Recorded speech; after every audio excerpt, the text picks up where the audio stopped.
So কেমন আছে সবাই? আজকে আমার পাখিকে খাবার দিতে গিয়ে দেখি পিকু টুম্পার খাঁচার বাইরে উড়ে বেড়াচ্ছে আর এদিক ওদিক ঘুরে বেড়াচ্ছে। আর তোমরা তো তাও জানোই যে টুম্পা খাঁচা থেকে বেরোতে চায় না। আর ওদের খাবার দিতে গিয়ে দেখি ওদের খাঁচার ভেতরে অনেকগুলো পাতা পড়ে আছে। আসলে পাখিগুলোকে দেখতে পাড়ার বাচ্চারা যখন তখন চলে আসে, আর ওরা এলে পাখির খাঁচার ভেতর গাছের পাতা ফুলে এসব ঢুকিয়ে দেয়। আর ওদেরকে কিছু বলি না, বাচ্চা তো ওরা, কিছু বললেই মন খারাপ করে বসে।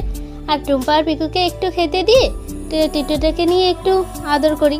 আর টিটুটা তো একটু একটু উঠতে পারে এখন, যে ঝুড়িটায় রাখতাম ওটা থেকেও এখন একা একা বেরিয়ে চলে আসে যখন তখন। তাই ভাবছি কদিন পর ওকে একটা খাঁচাতে রাখবো।